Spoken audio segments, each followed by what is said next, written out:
This podcast may contain paid advertisements, but more on that later. Welcome to the O'Connor Bootstrap podcast, where I discuss the nuts and bolts of business and leadership, with a focus on bootstrapping a business from the ground up. This podcast is for all entrepreneurs, bootstrappers, and leaders in all walks of life. My goal is to help you grow both personally and professionally. I am your host, Isaiah O'Connor. Hello, everyone. Isaiah here. Not much in the way of introduction today, so let's just get into it. So today I'm going to tell you a little bit of a story to start. So back in around 2000, it was a dark and stormy night, as Snoopy loves to start with. So in March of 2000, it was a dark and stormy night, and a lightning bolt struck a building. Happens. Now this building caught on fire, and the fire was put out, but it damaged a lot of what was inside the building. And what was inside that building? It was a factory producing chips for phones. Now, this was obviously kind of a bad deal because it destroyed a lot of chips. Now, problem was, the phone manufacturers, there's two phone manufacturers that relied on these chips. And the way these two phone manufacturers handled this little bit of a supply chain problem wound up with one becoming an incredibly successful, well-known phone company, and the other one going under, being bought up by another company, and fading into obscurity. All from a lightning bolt, starting a little fire that damaged some product in the factory. So let's dig into what happened. Now, the reason I'm talking about this right now, this supply chain issue, is because if you've been paying any attention at all, they've been having some pretty massive problems with supply chains. I mean, let's go take a look. And ironically, one of the big things in the supply chain has been chip shortages. Chip shortages have been a problem. Let's go take a look here.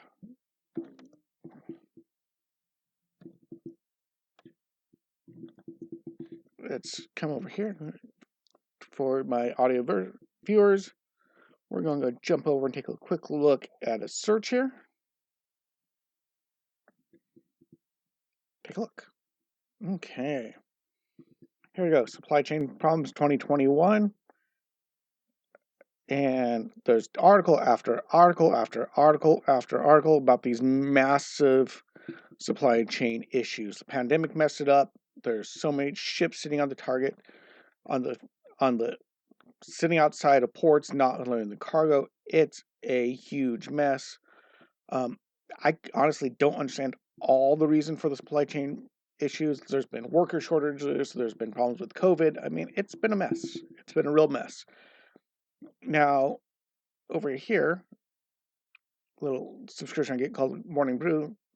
One of their articles was I had it up and it disappeared.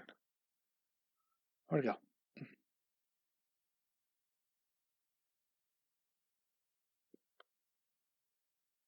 Their article today was Supply Chains Take a Laxative. Wonderful title.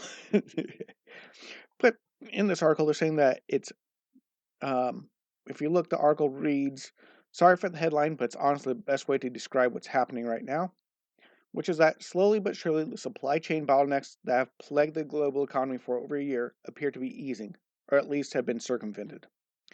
The article goes in how things are starting to get up in business and inventory's picking up, and we shouldn't have any problems shopping for Christmas and the holidays. So that's a good thing. So let's go back over here. So over here is what I talked about, that on March 17th, a small fire hit the plant owned by Philips, and it damaged some of the chips. Matter of fact, it damaged almost that single plant's entire stock of chips. Millions of chips. Now, there was two major phone companies, Nokia and Ericsson, that were both needing those chips really, really badly. So their approaches to this varied, and the way they handled it meant who survived and who didn't. So Nokia, reading from the article here, acted swiftly and moved to tie up spare capacity at other Philips plants and every other supplier they could find. They even re-engineered some of their phones so they could take chips from other Japanese and American suppliers.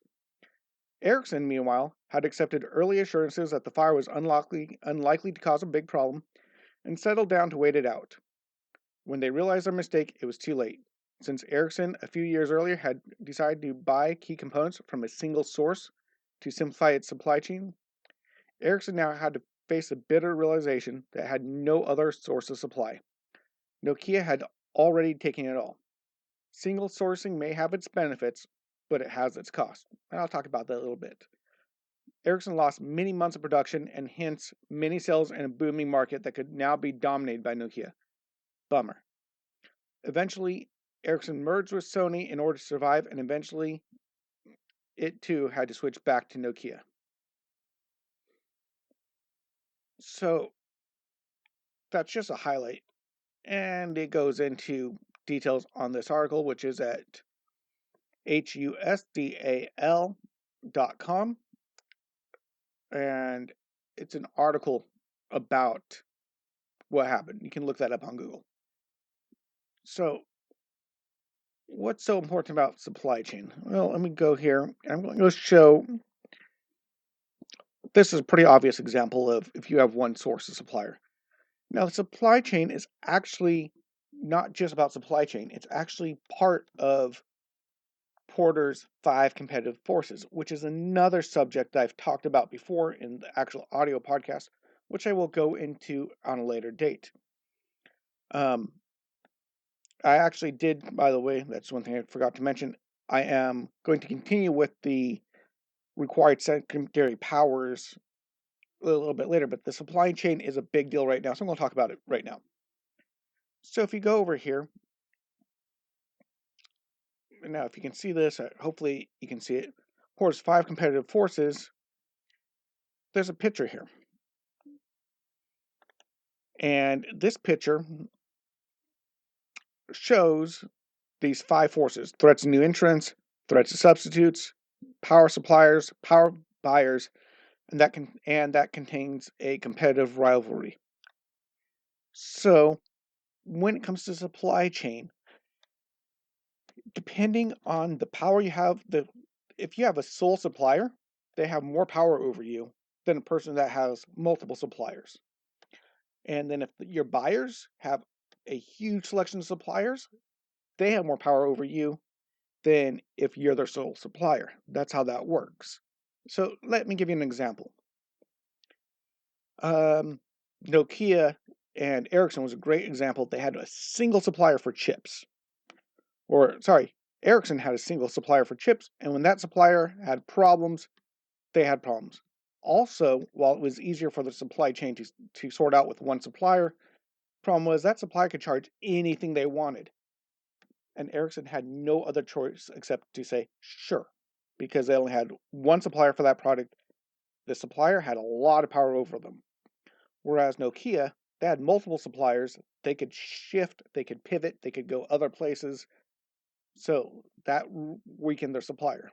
So example, your average house contractor can walk into a Home Depot or Lowe's or any other type of building supply house and buy lumber. His supply chain is pretty open. He can go anywhere he wants to buy whatever he wants. They can go and shop the best sell, what's going on, back and forth. In the supply chain, his suppliers have no power over him. So that's one thing.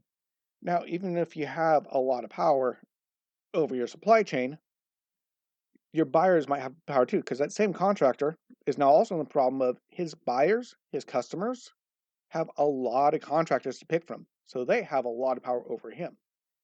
So all this involves part of what becomes a competitive cycle. Okay, let's stop the share. So if for those audio, I would put a picture of the Porter's 5 forces supply chain circle image I was looking at.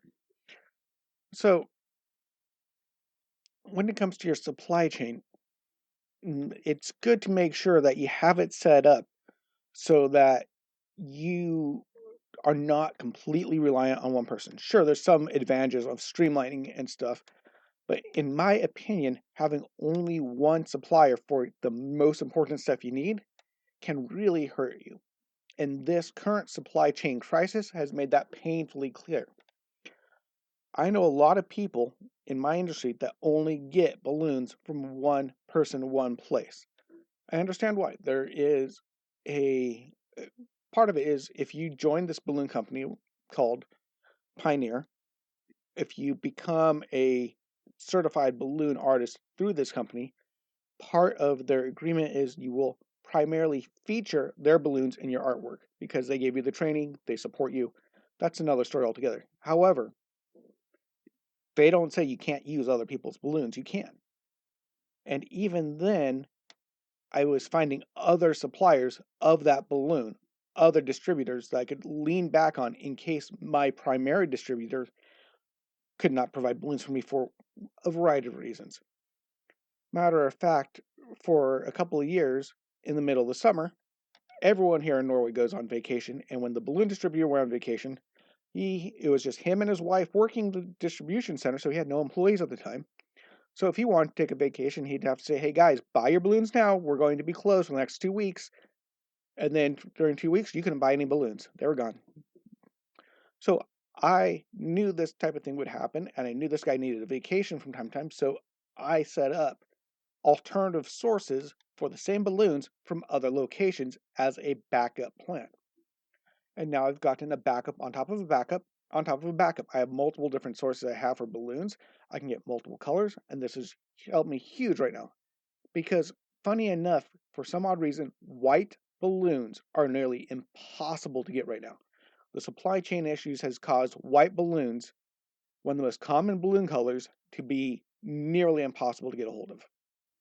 And yet I've managed through going through different sources, finding different people, working my supply chain to find white balloons. And now I have a little bit of a stockpile of white balloons that I can provide to my customers, no stress, which is really amazing because almost everyone else is really struggling. I can't find white balloons. How can you get white balloons? Anyone have white balloons? Everyone sold out of white balloons.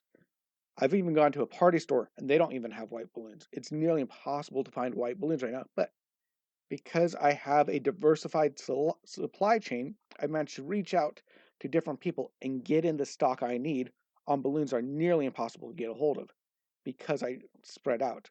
Meanwhile, I was in this I'm still in this group of balloon artists where I live, and multiple of these guys were complaining, "Oh no, I can't get balloons. This guy's on vacation. This guy's sick." Sometimes they'd need to order, and the guy would be home sick. Nothing to do about it. Can't do the order. Always complain. Well, I can't get my balloons. I had to turn down a client. I had to turn down this client. I wasn't able to complete this job, and they blamed this guy who needed a vacation, who needed sick days because he didn't have enough to hire somebody. He didn't have enough income. So they blamed him for them not being able to get the balloons they needed.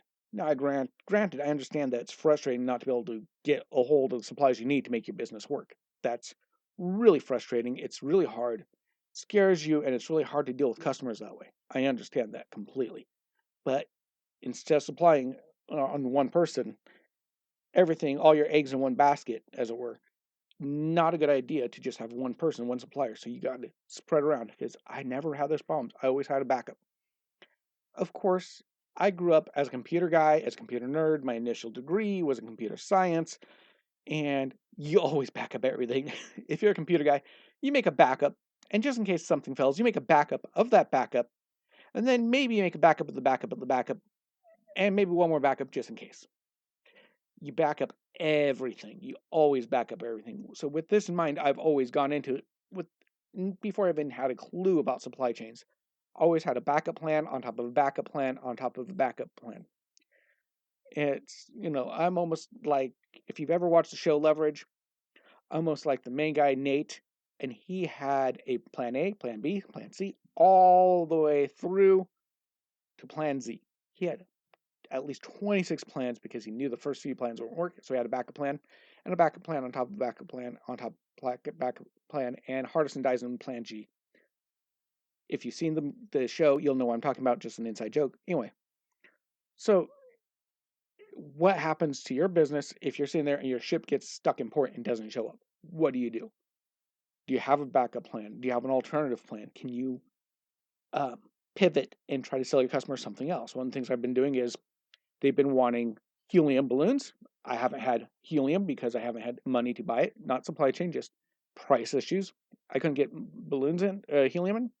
So what do? I pivot and I go, well, if not that, how about this design, which looks amazing, doesn't require helium, and is it within your price range? And 9 times out of 10, they go, oh, wow, that's amazing. Sure, let's do that instead.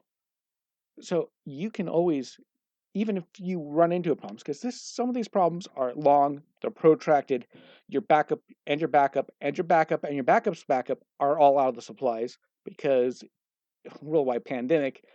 Yeah, I understand. Sometimes you just can't get the stuff you need. So what do? You have to pivot.